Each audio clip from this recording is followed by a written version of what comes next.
बिस्मिल्लाहिर्रहमानिर्रहीम, अस्सलाम वालेकुम नाजरीन, आप देख रहे हैं programme live with Asif Malik. नाचिस खाक सर आज के प्रोग्राम के साथ आपकी खिदमत में हाजिर। नाजरीन, आज बात करेंगे सहाफ़त के हवाले से कि सहाफ़त है भी या सहाफ़त नहीं है।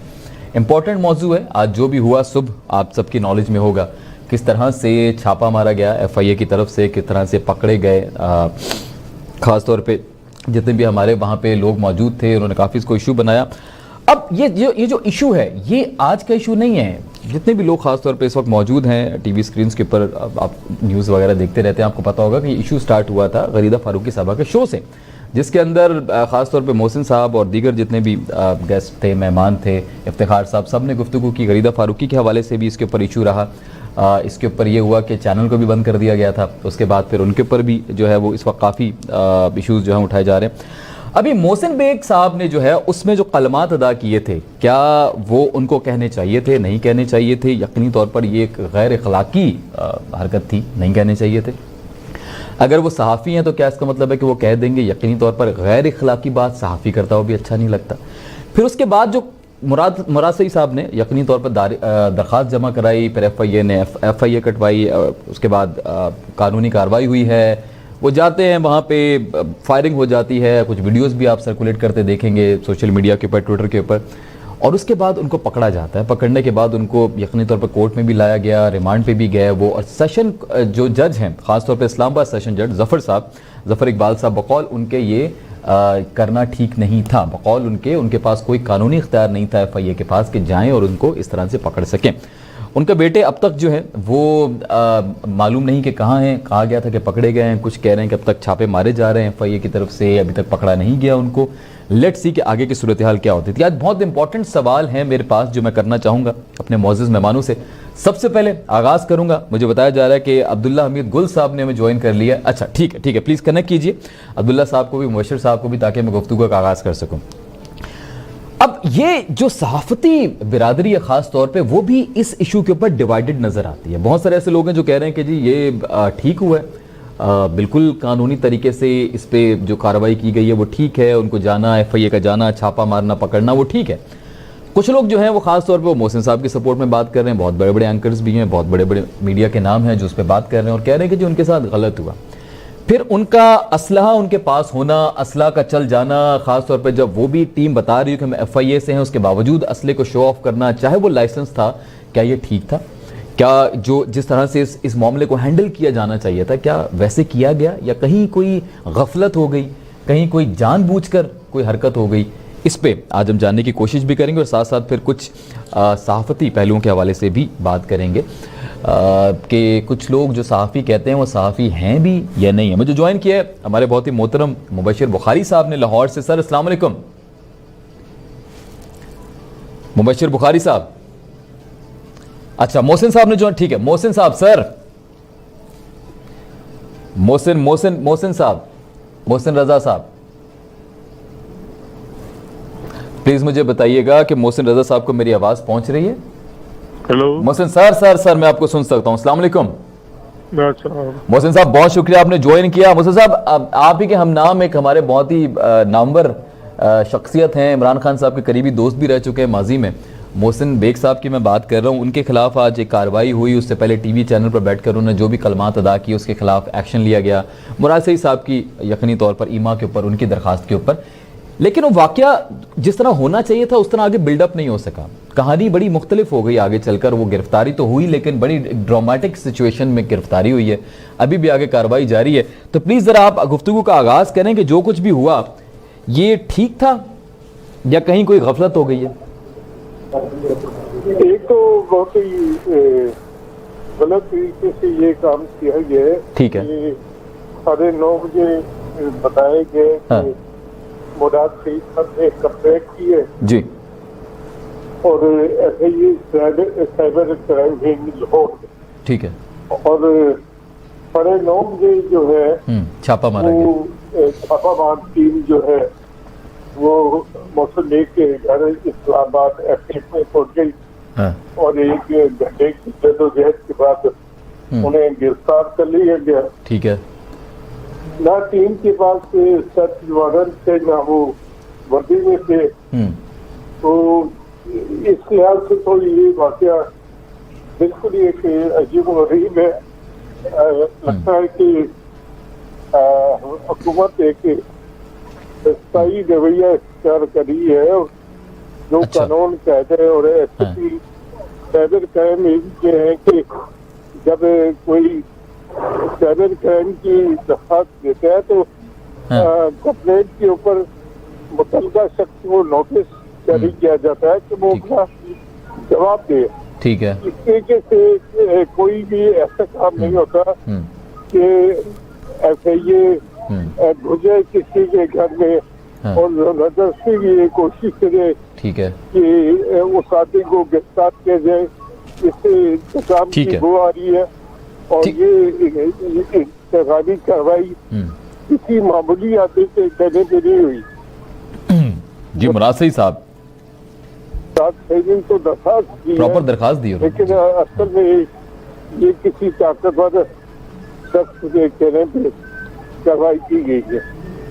ठीक हो गया, ठीक हो गया, चलें ठीक हो गया सर। मैं आपकी तरफ वापस आता हूँ। मुझे बताया जा रहा है कि अब्दुल्ला गुल साहब ने भी ज्वाइन कर लिया, सीनियर तज्ज़ियाकार हैं। सर बहुत शुक्रिया, आपने ज्वाइन किया अब्दुल्ला साहब।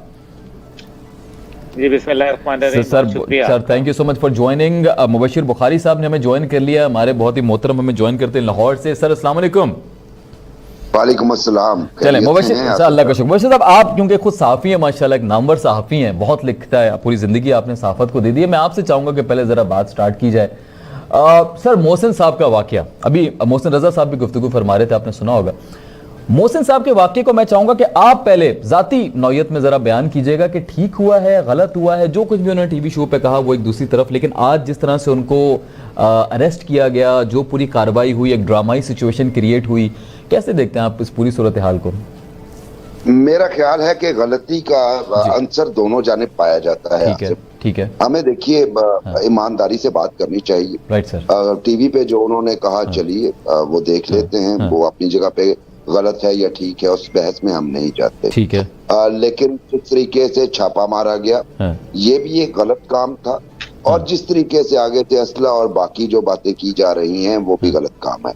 यानी कहीं ना कहीं गलती दोनों तरफ से है। और मोहसिन बेग साहब तो काफी करीबी शुमार हुआ करते थे इमरान खान साहब के। ठीक है। उसके बाद उन्होंने जो कुछ बयान किया, देखिए सहाफत जो है, सहाफत ये बात नहीं कि आप आजादी सहाफत के नाम पे रेड लाइंस भी क्रॉस कर जाएं, एक बात तो ये। लेकिन अगर आप फैक्ट्स बयान कर रहे हैं तो उसके जवाब में अगर हुकूमत ने किसी सहाफी के खिलाफ एक्शन लेना है तो उसके लिए एक कानून मौजूद है कि जनाब आप अपनी FIR रजिस्टर करवाएं, उस पे जो है इन्वेस्टिगेशन का भी एक तरीकाकार है कि पहले आप करें। इस तरीके से भिजवाना, ये मेला पाइड इंटेंशन इसमें नजर आती है कि जिस तरीके से FIA को भिजवाया गया, क्योंकि अगर ये केस उन्हें लग रहा है डेफेमेशन केस है तो उसमें पुलिस को इन्वॉल्व करना चाहिए था। साइबर क्राइम केस तो ये बन नहीं रहा, तो ऐसी सूरत हाल में यूज जिस फोर्स का किया गया वो भी गलत है। लेकिन मैं फिर ये अर्ज करना चाहता हूँ आपसे आसिफ साहब कि देखिए हम मीडिया वाले अपनी लाइन भी क्रॉस कर लेते हैं। फिर हम देखिए मीडिया में स्टिंग ऑपरेशन नामी कोई चीज नहीं होती। मीडिया का काम है कि फैक्ट्स इकट्ठे करे और फैक्ट्स को अवाम के सामने पेश कर दे और अवाम को डिसाइड करने दीजिए कि हकायक क्या हैं, और जो व्यूअर है आपका वो देखे कि जनाब ये हकायक और इस बात के शवाहिद इसके पास मौजूद हैं। ये हम स्टिंग ऑपरेशन के नाम पे भी लोगों के घरों में झांकने की कोशिश करते हैं, और फिर जब एक्शन होता है फिर हम बड़ी चीखें मारते हैं। हमें अपनी सेल्फ अकाउंटेबिलिटी सबसे पहले करनी चाहिए। और फिर मैं वो कहूंगा कि देखिए सहाफी और सहाफी नुमा होने में बहुत फर्क है। आजकल एक बहुत बड़ा फ्लड आया हुआ है हमारे सोशल मीडिया पे, और यहाँ तक के मीडिया पे भी हमारे सहाफी नुमा हजरात काफी छा रहे हैं, जिसकी वजह से सहाफती अखलाकियात कंप्रोमाइज हो रही है। इसे वॉच करना पड़ेगा हमें। और जो मोहसिन बेग साहब के हवाले से हुआ है, मेरा ख्याल है कि जाती तौर पे मैं ये कहता हूँ कि इस मामले के लिए एक जुडिशियल कमीशन को तश्कील दिया जाना चाहिए, जो इस बात की तहकीकात करे पूरी की कि उनके इल्जामात में एक्चुअली उनके खिलाफ गुस्सा किस बात पे आया, और फिर जो तरीका कार अपनाया गया उनकी गिरफ्तारी के लिए वो किसके हुक्म पे किया गया, ठीक हो गया। और फिर मोहसिन बेग साहब ने वेपन्स घर पे अगरचे लाइसेंस थे वो क्यों रखे हुए थे, यकीनन कह रहे जमाना आजकल सेफ नहीं है, उन्होंने कहा जमाना सेफ नहीं है, अदालत में जमाना सेफ नहीं है, वो डर रहता है। जी ठीक है, बिल्कुल रॉबरीज वगैरह का खदशात मौजूद रहते हैं, लेकिन उसका इस्तेमाल, क्योंकि यही एक काम हमारे लाहौर में एक सहाफी ने पुलिस वाले पे फायरिंग करके किया था, और शुक्र है कि उसको हमारी मीडिया ऑर्गेनाइजेशंस ने इशू नहीं बनाया, क्योंकि वो तो बड़ा खौफनाक वाकया था कि राह चलते हुए एक बंदे की पिटाई की, और फिर उस पिटाई के बाद पुलिस वाले की पिटाई की। जब एसपी साहब मौके पे पहुंचे तो उन पे गोलियां चलाई, और काफी ज्यादा गोलियां चलाई, शुक्र है कोई जख्मी नहीं हुआ। तो जहाँ पे ये मामला हो तो हमें अपनी सेल्फ अकाउंटेबिलिटी भी करनी चाहिए, और मैं फिर दोबारा कहूंगा कि इस पे कमीशन बनना चाहिए जो इन्वेस्टिगेट करे इस मामले। ठीक हो गया अब्दुल्ला गुल साहब। सर मैं आपकी तरफ आऊंगा, पहले गुजारिश आपसे ये है कि हम आपको देख नहीं पा रहे, आपका कैमरा सर अगर आप ऑन कर लें। ठीक है, अच्छा चलें, ठीक हो गया, बताया जा रहा है कि ठीक हो गया। अच्छा अब्दुल्ला साहब, अब जरा बताइएगा कि ये जो वाकया आप, क्योंकि असलहा इसके अंदर इस्तेमाल हुआ, आप दिफाई तज्ज़ियाकार भी हैं, अक्सर इस हवाले से आपसे गुफ्तगू रहती है, ये आज कानून को क्या अपने हाथ में लिया गया, आप इसको कैसे देखेंगे? किसी शख्स को लगता है कि कोई उनके घर पे आया, कोई चोर आया, डाकू आया, वो नहीं समझ पा रहे कि वो कौन है, गो के वो शख्स चोर डाकू लग तो नहीं रहे होंगे एफआईए वाले, उसके बावजूद अगर उसका बयानिया ये है, तो क्या गन निकालना, इस्तेमाल करना, हवाई फायरिंग करना, और जब जिस वीडियो में देखा जा रहा है कि वो उनको पकड़ के लेके जा रहे हैं और हवाई फायरिंग हो रही है या डराने के लिए जिस तरह भी, उसके अंदर आसपास बहुत सारी गाड़ियां मौजूद हैं, वहाँ पुलिस की गाड़ियां भी हैं, साफ पता चल रहा है कि कोई सिक्योरिटी इदारा ही है जो आपके घर पर आया है, उसके बावजूद ये सब हुआ, कैसे देखते हैं सर? बिस्मिल्लाहिर्रहमानिर्रहीम, बहुत शुक्रिया जी। मेरे ख्याल में अभी जो बात की बड़ी बैलेंस्ड गुफ्तगू थी, मैं उसी को आगे बढ़ाते हुए ये कहूँ कि जहाँ तक जब ऐसा कोई वाकया हो जाता है घर के अंदर, तो ये तो बाद में पता चलता है कि बाहर कितनी गाड़ियां आई हुई हैं, कितनी नहीं है, ये एक हीट ऑफ द मोमेंट होती है, और उसके अंदर बहुत सारी जो है वो गलतियां कोताहियां हो जाती हैं। हकीकत यह है कि इस टाइम पे जब कोई डाकू या दहशतगर्द किसी के घर में आते हैं तो भी वो 2-3 गाड़ियों का इस्तेमाल जरूर करते हैं, और इसकी मुतअद्दिद मिसालें हमारे सामने मौजूद हैं। तीसरी बात जो है वो सबसे अहम बात यह है कि पाकिस्तान में इतने सारे यूनिफॉर्म्स बन चुके हैं कि समझ नहीं आती कि ये यूनिफॉर्म जो है किसी की प्राइवेट है या ये यूनिफॉर्म है भी या नहीं है। और तीसरी सबसे बढ़कर बात यह है कि आपके जो सादा कपड़ों में लोग हैं वो आ जाते हैं। पहले तो सिर्फ खुफिया एजेंसीज जो हैं वो इस किस्म के लिबास तन करते थे, लेकिन अब मसला यह है कि ये जो इवन पुलिस है या एफआईए है या दीगर ऐसी एजेंसीज हैं वो भी अब सादे कपड़े पहनती हैं, तो इंसान जो है वो क्या किसके ऊपर एतबार करे?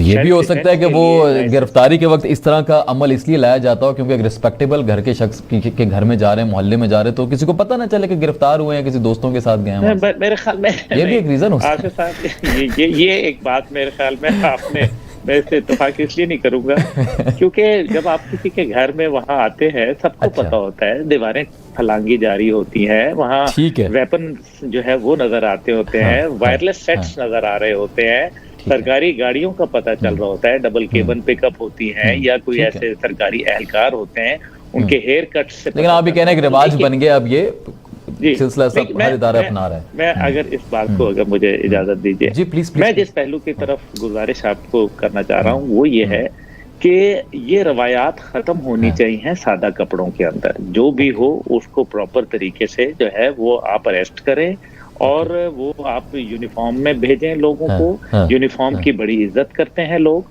और यूनिफॉर्म की एक बड़ी धाक होती है, और उस धाक को खत्म करने के लिए हर चौक चौराहे के अंदर आज जो है वो सादा लिबास के लोग खड़े हुए हैं। कोई भी वायरलेस सेट पकड़ के हमें तो क्या पता चलता है कि क्या कौन है क्या नहीं है। एक तरीका कानून का वजह किया तो क्या बैजेस नहीं दिखाए होंगे एफआईए ने, एहलकार ने जाकर? वो इंग्लिश मूवीज में भी हम देखते हैं पहले बैज दिखाया जाता है, जी मैं ये सार्जेंट आया हूँ आपको गिरफ्तार करने के लिए। आपको लगा इतना भी नहीं किया होगा एफआईए ने? नहीं, बिल्कुल ऐसा कुछ नहीं होता जी, बस ऐसा कुछ भी नहीं। घुस जाते हैं। पहली बात यह है कि चार दीवारी के कुछ कवानीन हैं जो कि आईने पाकिस्तान के अंदर दर्ज हैं और ताज़ीरात पाकिस्तान में दर्ज हैं। अगर आप उनको पामाल करते हैं तो यू आर हेल्ड रिस्पॉन्सिबल। उसने जो क्राइम किया वो अपनी जगह, लेकिन जो आप क्राइम कर रहे हैं वो अपनी जगह। अभी जैसे मीडिया के हवाले से बहुत अच्छी बात की कि जी मीडिया जो है वो बिल्कुल उसका काम इन्वेस्टिगेट करना जरूर है, लेकिन इंटेरोगेट करना नहीं है। अभी एक इकरारुल हसन साहब की वीडियो बड़ी बिल्कुल उनके साथ भी काफी एक शख्स को थप्पड़ जो है वो रसीद कर रहे हैं। अब थप्पड़ रसीद करना किसी के घर में थप्पड़ नहीं, कल उनके साथ काफी इकरारुल हसन साहब के साथ भी काफी सलूक हुआ है, अस्पताल गए हैं, उनका हाथ टूट गया है, वो देखिए ना जी, कुछ देर अस्पताल में रहे, मारा है, और वो भी सिक्योरिटी इदारों में से किसी इदारे ने मारा है उनको। हर जो आप जगह है वहां हाथ नहीं डाला जाता, क्योंकि कभी कभी किसी बिल में से जो है वो आगे सांप और बिच्छू भी लड़ जाते हैं आपको। इसलिए मेरा ख्याल है कि हर को अपनी डोमेन में रहना चाहिए, चाहे वो मीडिया हो, चाहे वो इदारे हो, चाहे वो हमारे कोई भी हो। कानून जो है वो सबके लिए लागू होना चाहिए। मसला यह है कि हमें अपनी पॉलिसी को रिवाइज करना पड़ेगा, और जब तक कि हम पॉलिसी रिवाइज करके, वरना ये खौफ बिठा के जो है ये हम कब तक चला लेंगे। कौम के अंदर एतमाद बिठाना होता है, खौफ नहीं बिठाना होता।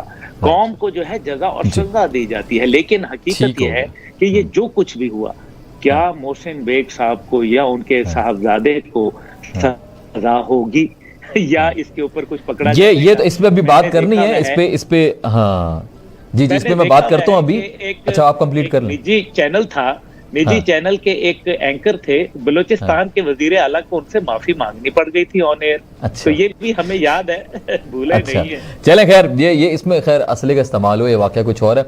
अच्छा मोहसिन साहब, मैं चाहूंगा कि जरा सहाफती हवाले से जरा बात कीजिएगा कि क्या अगर हम कंसिडर कर लें, सहाफ़ी थे, सीनियर सहाफ़ी हैं, तो क्या बहैसियत सहाफ़ी भी उनको ऐसा करना ज़ेब देता है जो भी उन्होंने किया, चाहे सेल्फ डिफेंस में किया, जिस तरह भी किया?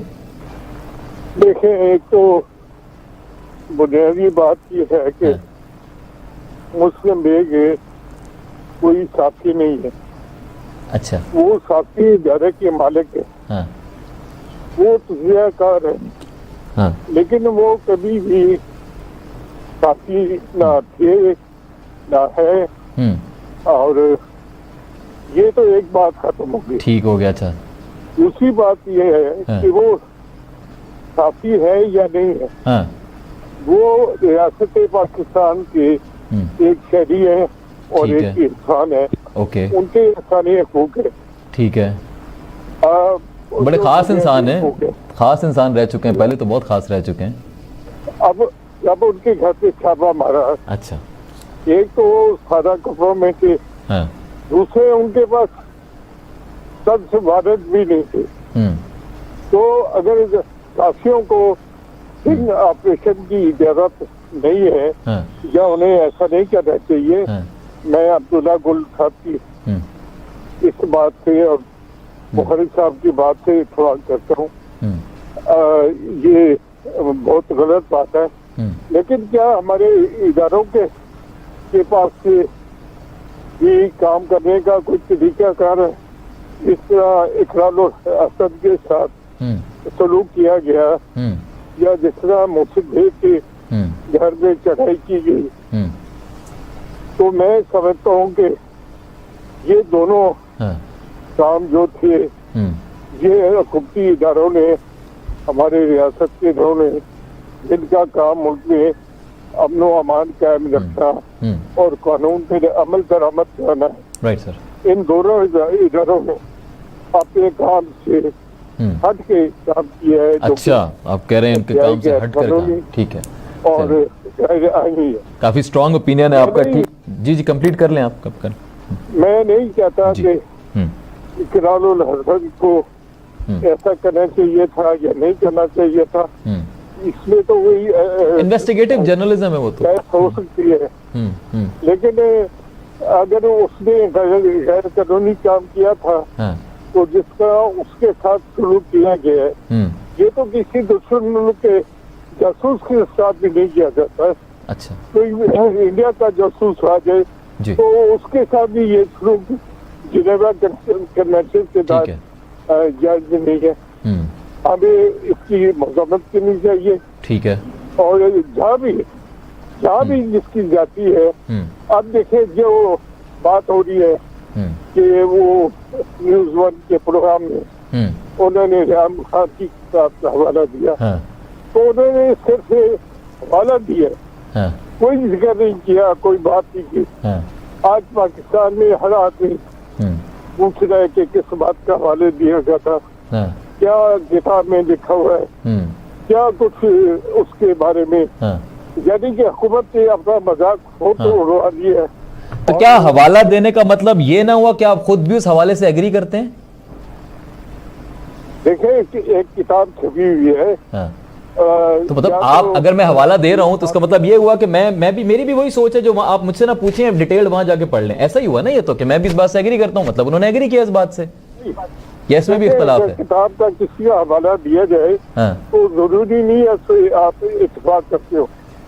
अच्छा, तो ये है कि वो किताब छप के मार्केट में आ चुकी है। ठीक है, ना आपने उसकी कोई रिबोनर जारी किया, ना तरदीद की, राइट, ना किताब लिखने वाली खातून के खिलाफ रियाम खान, जो कि बरतानिया से पाकिस्तान भी आ चुकी है, आपने उनके खिलाफ तो कोई पर्चा नहीं किया। ठीक है, उन्हें गिरफ्तार नहीं किया। हाँ, चलें, ये भी एक वैलिड पॉइंट है, ये भी एक वैलिड पॉइंट है कि उनके खिलाफ अब तक कार्रवाई क्यों नहीं हुई। हाँ, ठीक हो गया, ठीक हो गया। चलें सर, एक छोटा सा ब्रेक है सर, यहीं से आगाज करता हूं, आपसे आगाज करता हूं। बशीर साहब से बड़ा इंपॉर्टेंट सवाल है मेरे पास, अब्दुल्ला साहब भी हमारे साथ हैं और नवीद साहब हमारे मौजूद जज भी हमें ज्वाइन करेंगे, उनसे कानूनी पहलू जानूंगे। छोटा सा ब्रेक है, वापस आने के बाद आगाज करते हैं, कहीं मजा आएगा, देखते हैं स्टार न्यूज़ पाकिस्तान।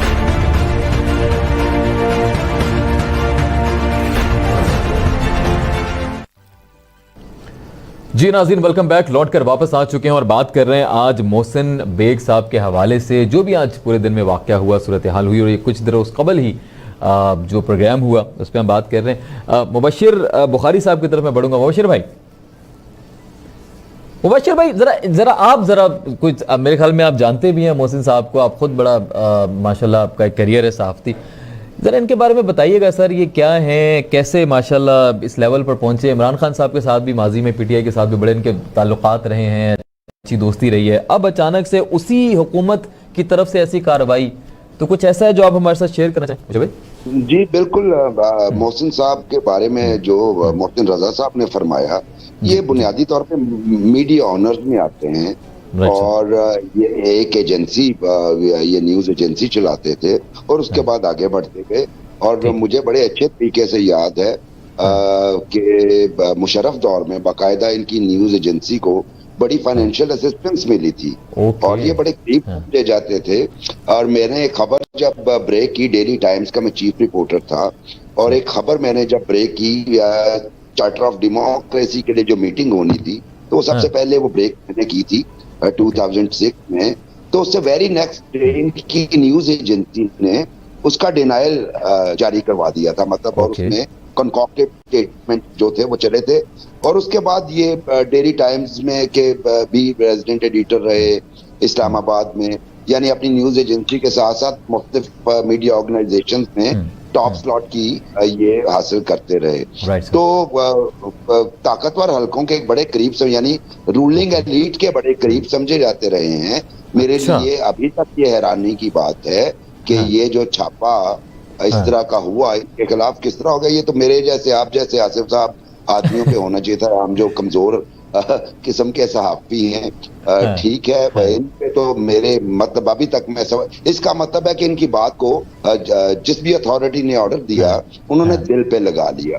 लेकिन मैं फिर कहूंगा कि देखिए, एक्सप्रेस करना उनका हक है और हम पाकिस्तान में देखते रहे हैं, आप मोहतरमा बेनजीर भुट्टो के हवाले से देखते रहे हैं क्या क्या हमारे मीडिया पे, ये मतलब मुझे ये मंतक समझ नहीं आ रही कि हमारे मीडिया पे इलेक्टेड प्रेसिडेंट को, इलेक्टेड प्राइम मिनिस्टर को, इलेक्टेड एमएनएस को, जो अवाम के नुमाइंदगान हैं, उन्हें तो बड़े आराम से गालियां पड़ जाती हैं और नहीं उठाया जाते। आपको पीपल्स पार्टी के दौर में आप उठा के देख लीजिए, चूंकि उस वक्त मैं भी एक दो चैनल्स का, बड़े चैनल्स का हिस्सा था और बाकायदा मैं तो उन एंकर से मेरी मुंह मारी भी होती थी कि आप क्या करते हैं, सहाफती एथिक्स जो हैं वो है क्या डिफरेंस ऑफ ओपिनियन आपके पास है, आप फैक्ट्स सामने लाइए, लेकिन ये इस तरह के नेगेटिव वर्ड्स इस्तेमाल करना ये एक एक सहाफी को जेल नहीं देता। एक very बात तो ये होगी जी। और दूसरी तरफ मैंने वही कहा कि जी हम कोई स्पाइस नहीं है, ये स्टिंग ऑपरेशंस जो हैं ये हमारा काम नहीं है। इन्वेस्टिगेटिव जर्नलिज्म तक आप कह रहे हैं, ठीक। हाँ जी इन्वेस्टिगेटिव जर्नलिज्म के जो असूल वजह किए गए हैं वो वजह किए गए हैं। मतलब आपका आज का एथिक ये कहता है कि अगर आप किसी की गुफ्तगू रिकॉर्ड कर रहे हैं तो आप उससे परमिशन लेंगे, और अगर आप किसी का फोटो लेना चाह रहे हैं आप उसकी परमिशन लेंगे, और अगर आप नहीं ले रहे उसकी परमिशन तो आप जो है एथिक्स को वायलेट कर रहे हैं। इसी तरह ही अगर दूसरी तरफ आप देखें तो बिल्कुल जो है अब्दुल्ला भाई ने जो फरमाया और जो मुहसिन भाई ने कहा, हमारे यहाँ पे एक रिवायत पुराने वक्त में होती थी कि वर्दी का बड़ा खौफ हुआ करता था। बिल्कुल, लेकिन अब जो है बगैर वर्दी के ज्यादा खौफ है। अच्छा। और उसमें आपको बंदे को गायब करके कहीं पे रखना ज्यादा आसान हो जाता है, क्योंकि आप यूनिफॉर्म पहन के जाते हैं। हमें याद है यहाँ पे बगैर यूनिफॉर्म के CIA कोतवाली में के लोग आ जाया करते थे, और बाद में वो बेचारे लोग ढूंढते रहते थे लुआ हकीम के भाई कौन उठा के ले गया। बाद में जब हम तक पहुंचती थी पता चलता था पुलिस का फलां CIA जो है वो उठा के ले गई।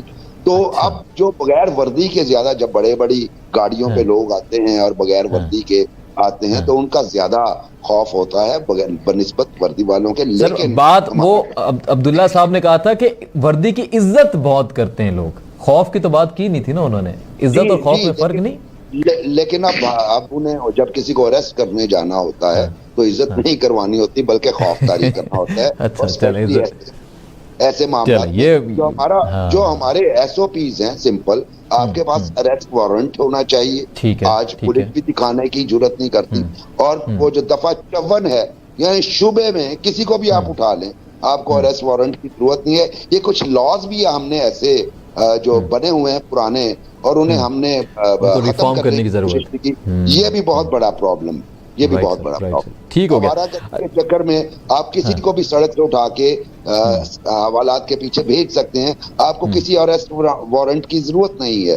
तो ये गौर करना चाहिए पॉलिसी मेकर्स को भी, और आप जैसे जीरक एंकर्स को भी, कि इस पे मुसलसल बात करते रहें। ठीक हो गया। अब्दुल्ला गुल साहब, आगे क्या होने जा रहा है? इस केस को आप कहां तक जाते देख रहे हैं? आसिफ साहब देखें, बात जो है बड़ी दोनों तरफ से, मोहसिन रजा साहब ने भी, चुताई साहब ने भी बड़ी मुदल्लल गुफ्तगू कर ली है। और मेरा ये ख्याल है कि सबसे पहले अब हम जिस दौराहे पे हमारी सहाफत आके खड़ी हो गई है, मुझे अफसोस से कहना पड़ता है कि इसमें आपको पार्टी बनना पड़ रहा है। आप टीवी पे बैठ के बड़ा वाज़ेह पता चल सकता है कि बड़े बड़े जो नामवर सहाफी थे आज एक तरफ उनको लेने पे मजबूर हो गए हैं, और उससे उनके जो मीडिया हाउसेज हैं, उनके अखबारात हैं, उनके चैनल्स हैं, वो भी चलते हैं। यानी कि सच बोलना जो है आज वो अजाब बन गया है। ऐसा क्यों हो रहा है, ऐसा किस लिए हो रहा है, इस पर गौर करना पड़ेगा। सहाफियों पे तशद्दुद ये पहला वाकया नहीं है और ना ही ये आखिरी वाकया होगा, क्योंकि उससे पहले आपको मुतअद्दिद मिसालें मौजूद हैं बहुत बड़े बड़े नामवर सहाफियों के साथ जो कुछ हुआ, जैसा भी हुआ। लेकिन मैं समझता हूँ जो खिताबत के अंदर पर्सनलाइज हो गए और हकायक को कहीं दूर छोड़ दिया, तो मेरा ख्याल है कि कुछ सीनियर सहाफियों को बैठ के सहाफियों की एक तरबियत की नशिस्त रखनी पड़ेगी, जहां सहाफी बरादरी के लिए भी बेहतर हो और अपने असूल और अपने राइट्स जो है वो जानने चाहिए। प्लीज ख्वाजा नवीद साहब को भी शो में ऐड कीजिएगा प्लीज, अगर मुझे सुन रहे हैं उनके भी। जी सर, आप कंटिन्यू करें। उसके अंदर जो दूसरे लोगों को भी शामिल करना पड़ेगा, खास तौर पे जो उनके कानूनी राइट्स हैं। देखिए ना, एक तरफ यहाँ अगर ये हो रहा है तो दूसरी तरफ मीडिया हाउसेज जो है वो लोगों के तनख्वाहें नहीं दे रहे। ये भी तो एक बहुत बड़ा इशू है। तो इसी तरीके से जो मैं ये कहूंगा कि कुछ जो SOPs हैं, जो कवानीन हैं, वो बनाने पड़ेंगे। लेकिन ये बात किसी सूरत जस्टिफाई नहीं की जा सकती कि बगैर सर्च वारंट, बगैर आप इलाके की पुलिस को इत्तला किए, बगैर आप जो एक रूल और कानून बना हुआ है उसको अगर इदारे और जो कानून नाफिज करने वाले हैं अगर वही वायलेट करेंगे तो आप what do you expect from others.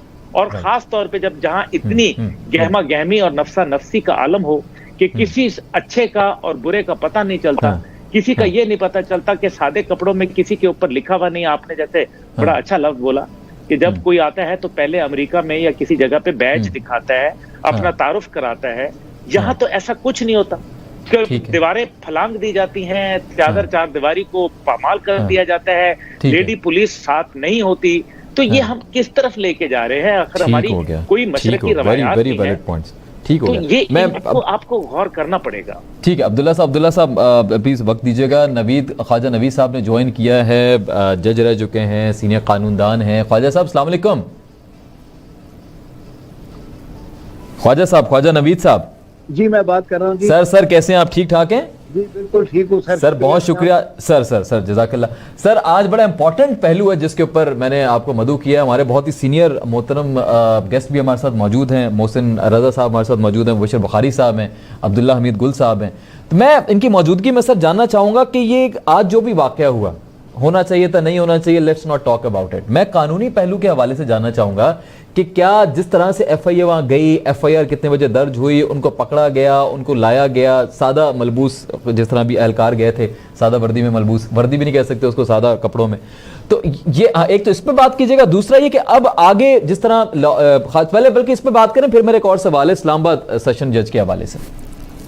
जी अगर सर अब इसमें पोजीशन ये है, ये इन्होंने ATC के सेक्शन भी आगे इसमें ऐड कर दिए हैं। ATC, अच्छा हाँ, एंटी टेररिज्म एक्ट के। ओके ठीक है ATC। अच्छा अब वो जो आप बता रहे हैं, अच्छा पहले तो उस पे आ जाएं कि जो इस तरह से जाके इन्होंने जिस तरीके से रेड किया है, तो ये जो है कोई लीगल रिक्वायरमेंट नहीं है। ओके। और ये एक हरासा करने वाली बात है। ओके। यानी ये जो कह सकते हैं, हम अपनी जबान में कहते हैं कि ये जो सारी एहलकारों की अपनी गुंडागर्दी।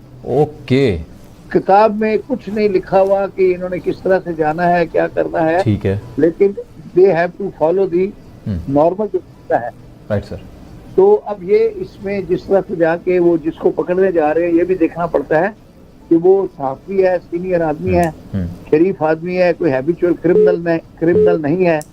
और जिस तरह से आप बता रहे हैं कि वो इसमें वो फायर भी हुआ है शायद। जी फायर भी हुआ है, बकौल उनके FIA के एहलकार जख्मी भी हुआ है, बकौल FIA के। तो ये तो और ज्यादा देखे ना सर। हाँ जी। तो ये उसको हौलनाक बनाने के लिए सारा सीन को, मंजर को और मजीद सीरियस करने के लिए ये सारा कुछ किया गया है। इन सब की जरूरत नहीं थी। कोई उन्होंने रेजिस्टेंस नहीं की है। और ये जिस तरह से चले गए उनके घर के अंदर, तो इस तरह के लोगों को तो अमूमन जो है पुलिस वाले नाम आम हालात में टेलीफोन करके कहते हैं कि सर आपको मतलब हमें दरकार है, आप खुद थाने आ जाएं, आप आ जाएं, अपना सामान लेने साथ। अच्छा। वो नाइट सूट रख लें, ये रख लें, दवाइयाँ रख लें, उनको इस तरह से करके और साथ गाड़ी में इज्जत से बिठाते हैं और आके अपना रात को लॉकअप करते हैं। कई दफा लॉकअप भी नहीं करते, वो साइड रूम होता है हर थाने में। SHO के कमरे के साथ एक कमरा होता है, ठीक है, जहाँ पे बिठा देते हैं और वहाँ पेडिशनल फैन बड़े पड़े होते हैं 2-3, ठीक है, बच्चों को बचाने के लिए। अच्छा ठीक है जी सर। तो खिदमत भी होती है। ठीक हो गया। रिस्पेक्टेबल लोगों को वहाँ बिठाया जाता है। ठीक हो गया। और फिर सुबह मैजिस्ट्रेट के पास रिमांड करते हैं। अब मैजिस्ट्रेट का यहाँ है कि नेसेसरी नहीं है कि लाजमी तौर पे वो रिमांड दे। अच्छा। सेक्शन 167 में रिमांड होता है, लेकिन रिमांड के बाकायदा उसूल है। ठीक है। कि रिमांड देने से पहले मैजिस्ट्रेट साहब ने पूरी FIR करनी होती है। ठीक है। देखना होता है प्राइमा फेसी केस बनता है या नहीं बनता। ठीक है। अदरवाइज होता है तो वो बच्चे को जांच करते हैं, वो कहते हैं कि इसकी जरूरत नहीं है। मैं सब हाई कोर्ट का जज था, तो एज ए जज ऑफ हाई कोर्ट जज मैं सारे सिंध के एंटी टेररिस्ट कोर्टों का जज था, इंचार्ज जज था। ठीक है। तो ये 27 दिसंबर को की शहादत हो गई। तो पुलिस वालों ने ATC एक्ट के तहत 150 बंदों को पकड़ लिया और ये अब्दुल्ला शाह गाजी से फकीरों को पकड़ के ले आए थे। अच्छा। बोला ये वो लोग हैं जिन्होंने सारी आग लगाई है और ये किया है। मैंने जब देखा उसमें एक लंगड़ा फकीर था, मैंने पूछा भाई तुम्हें कहाँ से पकड़ा? उसने कहा हमको अब्दुल्ला शाह गाजी से पकड़ा। तू वहाँ क्या करने गया था? कहता है हम चरस लेने गया था। चरस मिली? कहता है नहीं। मैंने कहा मंगाऊं? कहता है हाँ मंगाओ। मैंने वो इन्वेस्टिगेटिव ऑफिसर को डांटा, मैंने किसको पकड़ लाए हो? हाई कोर्ट के जज को कहता है मुझे चरस मंगा के दो। अच्छा। उसके बाद सर मैंने सब बंदों को ऑन पर्सनल बॉन्ड डिस्चार्ज कर दिया। ठीक है। और मैंने बिल्कुल रिमांड नहीं दिया। ठीक हो गया। और उनको 7 दिन का पर्सनल बॉन्ड के ऊपर छोड़ा।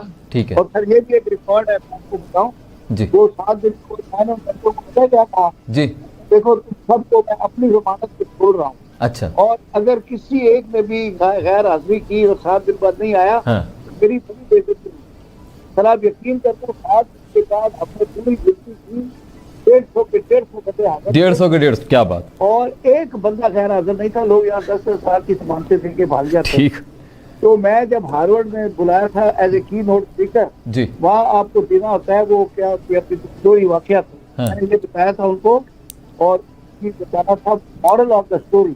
ठीक है, मैंने उसमें मॉरल ऑफ द स्टोरी ये बताया था हाँ, कि क्योंकि ठीक हो, ठीक है सर। सर मैं आपकी तरफ वापस आ रहा हूँ, मैं आपकी तरफ वापस आ रहा हूँ, प्लीज हमारे साथ रहिएगा, मुझे सेशन जज के हवाले से बात करनी है। बरेलवी साहब ने ज्वाइन कर लिया क्योंकि वक्त कम है। अस्सलाम वालेकुम मुजाहिद बरेलवी साहब।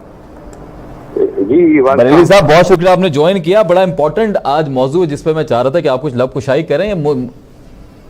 सर मोहतरम अब्दुल्ला अभी जो गुफ्तगू फरमा रहे थे, हमारे जज भी हैं माशाल्लाह, और ख्वाजा नवीद साहब वो गुफ्तगू फरमा रहे थे, मुबशिर बुखारी साहब, जी मुबशिर बुखारी साहब तशरीफ फरमाए, साथ ही अब्दुल्ला हमीद गुल साहब आपको सुन रहे हैं, मोहसिन रजा साहब सुन रहे हैं, काफी सीनियर नाम है आज। आपने मुझे कहाँ बुला लिया सर कहाँ बुला लिया सर, आपको सुनने के लिए। आपका जो पहलू होता है वो हर दफा मैं लेना चाहता हूँ इस तरह के मौजूआत पे, खासतौर पर सहाफत से रिलेट करता हूँ, कानून से रिलेट करता हूँ और सियासत से भी कभी कभी। अभी सर जरा आज के मौजू के ऊपर बात कीजिएगा, जो कुछ हुआ कैसे देख रहे हैं आप प्लीज?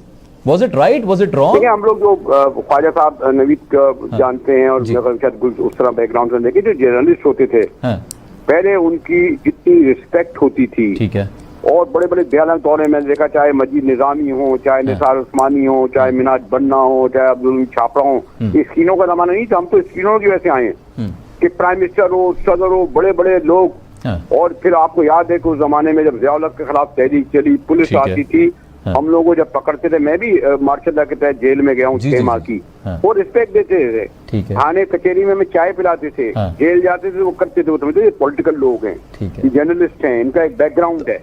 बदकिस्मती ये चैनल आया है, जब से टीवी आया है, उसमें हमें नहीं पता कि ये खलाई मखलूक कौन है। ये हमें बायोडेटा बताएं कि इन्होंने कौन सी किताब लिखी है, ये किस अखबार में काम करते थे, इन्होंने सहाफत का आगाज कहाँ से किया, ये 3 लोग कौन है जो आपको एंकर खवातीन वज़रात। वो रेहाम खान भी जर्नलिस्ट हो गई, पता नहीं कहाँ से, पहले से जर्नलिस्ट थी वो, अभी तो उन्होंने किताब भी लिख दी ना, उन्होंने तो किताब भी लिखी है। ये ना बात कहाँ से हो गई? अच्छा, छोड़े कब से जर्नलिस्ट, मैं किसी के नाम नहीं लेना, नाम भी नहीं लेना चाह रहा। चले नाम आप इनको जर्नलिस्ट का मतलब ये, जर्नलिस्ट हम उन्हें कहते हैं जो लिखारी हो, टीवी वाले जर्नलिस्ट नहीं होते, सॉरी चूसे, ठीक हो गया, बोलते हैं खाली, ठीक हो गया। सहाफत अभी जब जो आदमी जो तो अब जो आप बता रहे हैं, मोहसिन साहब की तरफ बात करें ना, वक्त भी कम हुआ है कि ये लोग जिन लोगों ने एजेंसियों के लिए, इदारों के लिए, पार्टियों के लिए एक खास एजेंडा लेके जब से चलने लगे, ठीक है, तो हम जैसे लोगों के लिए भी जो पस मंजर था, जिन लोगों ने कोड़े खाए, जो बेरोजगारियां 10-10 साल झेली, उनके लिए मुश्किल हो गया है। FIO या कोई भी तशद्दुद करे, ये करे, उसकी मदद करनी नहीं चाहिए, लेकिन उनको आप जरा इस प्रोग्राम को साथ उठा के देखें, ये बातें क्या हो रही हैं। इमरान खान की मुखालफत आप बहुत फ्रंट पे करें। अब आप घरों में जाएंगे, जैसे ये जो लड़के का आया है जिक्र, ये जो आजकल आ रहा है ना, क्या हो रही है, जो छापा क्या है, इकरार का, इकरारुल हसन के साथ वो, आप जो है कैमरे लेके आप ब्यूटी पार्लर के अंदर चलाएंगे, आप मेरे घर में चले जाएंगे, आप मेरी फैक्ट्री में चले जाएंगे, मैं आपके घर में चले जाऊंगा, आपकी तीसरी बीवी के घर कैमरे लेके, फिर उससे पूछोगे तुम्हारा शौहर कितनी बार घर आता है। कैमरे का होता था काम, ख्वाजा साहब ये बताइए, कैमरे का काम होता है सड़क के दीवार के बाहर, क्या दीवार के अंदर होता है? ठीक है, तो आपको लग रहा है कि सहाफती कदरें जो हैं वो कमजोर हो गई हैं, सहाफती कदरें कमजोर हुई हैं वक्त के साथ साथ, आप ये कह रहे हैं कहीं ना कहीं गलती है? कैमरा, ये मुझे बताइए, कैमरे का काम दीवार के बाहर होता है, ठीक है, हम कैमरा किसी फैक्ट्री में, किसी घर में, किसी पार्लर में कहीं नहीं लेके जा सकते कि यहाँ ये काम हो रहा है, ठीक है। जहाँ तक ये जो साफ मौजूद है, जो मैंने प्रोग्राम कल आज देखा जी, ये कह रहे हैं कि जी मुराद सईद का जो है उसके बारे में रेहाम खान की किताब में पढ़े, भाई आप बताएं फिर, इतनी आप गैर जिम्मेदाराना बात करें, फिर आप उसमें हंसी लगाएं, इमरान खान की मुखालफत करें कि वो नाकाम हो गया, महंगाई हो गया, लेकिन आप पर्सनल पे आए तो मुश्तमिल हर आदमी कमजोरी है। हाँ जी, मैं शाम को प्रेस क्लब में बैठ के ड्रिंक करता हूँ, इकरार करता हूँ आपके सामने, चलिए आप रिकॉर्ड कीजिए, करता हूँ मैं, ख्वाजा साहब के साथ मैं बैठता हूँ, हम लोग मैं डिनाइल करूंगा। तो ये वाली बातें करना कि आप लोगों के जब घरों में जाएंगे और आप उनके जाते आ रहे, पॉलिटिकल बात कहाँ से आ गई जब वो सवाल हो रहा था आप मुराद सईद को देने का, और उसने किताब में क्या लिखा उसके बारे में। और वो किताब जो है जो आज डस्टबिन में पड़ी हुई है, कोई मुतबर किताब है, उसके बाद भी। और एक सबसे बड़े चैनल ने इस किताब को प्रमोट करने के लिए लंदन अपने नुमाइंदे को भिजवाया था, ये मुनीब को। अच्छा। और इंटरव्यू लेके आया था 1 हफ्ते पहले, इंटरव्यू चलने के बाद भी इमरान खान जीता। और अच्छा। जब आप बातें करें ना फिर आप मुझसे ठीक हो गया, नहीं हुआ था। ठीक नहीं, वो तो आप माजी में ले गए, वो तो आप सही कह रहे हैं। नहीं, माजी में नहीं, अभी इमरान खान के इलेक्शन से सर अभी 3-3.5 साल प्रोग्राम हुआ नहीं हुआ लंदन जाके कुछ अरसे करवाया।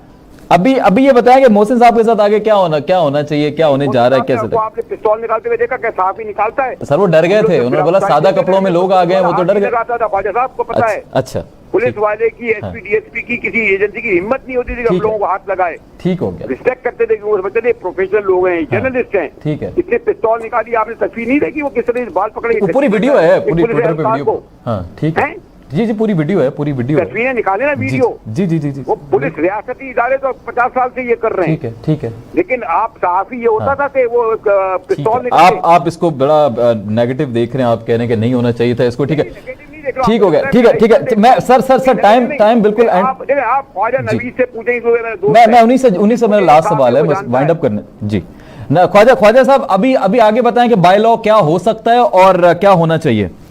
देखिए सर, अब तो ये है कि चूंकि वो सेशन जज आप बता रहे हैं तो जी जफर इकबाल साहब जी उनके पास पेश किया है जी, उन्होंने क्या किया, रिमांड दे दिया है। सर रिमांड तो दे दिया, लेकिन ये पूरी कार्रवाई को उन्होंने गैर कानूनी एक तरह से करार दे दिया। सेशन जज माशाल्लाह वेरी गुड, अच्छा बोल्ड आदमी है, दैट इज वेरी गुड। ठीक है, मैं जो अपना इतना लंबा किस्सा सुना रहा था ना, मैं ये बता रहा था कि मैंने ये प्रेसिडेंट कायम की थी। Right sir. हाँ, क्योंकि मैं यहाँ मेरे दिमाग में था कि इंदिरा गांधी को जब इंडिया में गिरफ्तार करके मैजिस्ट्रेट के पास ले गए थे रिमांड के लिए, तो मैजिस्ट्रेट ने सर इंदिरा गांधी का रिमांड देने से इनकार कर दिया था। ठीक है। और उसको देन एंड देयर 63 सेक्शन के तहत डिस्चार्ज कर दिया था और रिहा कर दिया था। Right sir. मेरे बैक ऑफ माइंड में वही वाकया था जब मेरे पास 150 फकीरों को लेकर आए, मैंने सबको रिहा कर दिया। Right sir.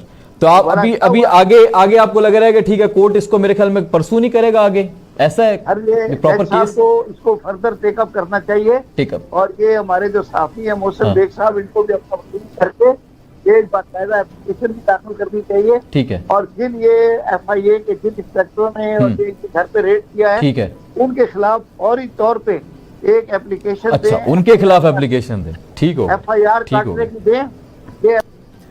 चले आइंदा ठीक हो गया सर। हेडलाइंस की तरफ बढ़ना, आइंदा किसी प्रोग्राम में बिल्कुल कोशिश करेंगे FIA का मौक़िफ़ भी साथ साथ रखें। आज मौक़िफ़ देने से इनकार कर दिया गया था, तो देखते हैं आगे स्टोरी जिस तरह से बढ़ती है, इसको कंटिन्यू करेंगे इंशाल्लाह ताला। जो भी हो, ऑफ कोर्स ऐसा हो जो कानून की उसमें पासदारी हो, खासतौर पर कानून के खिलाफ कोई काम ना हो रहा हो। यही मेरे ख्याल में पाकिस्तान के इस वक्त आइन का मेन दस्तूर भी है और सबको इसका ख्याल भी रखना चाहिए। आज की इतना ही, इंशाल्लाह आपसे मुलाकात होगी कल रात 10 बजे। तब तक के लिए अपना बहुत ख्याल रखिए। आसिफ मलिक को इजाज़त दीजिए। फ़ी अमान अल्लाह। पाकिस्तान जिंदाबाद।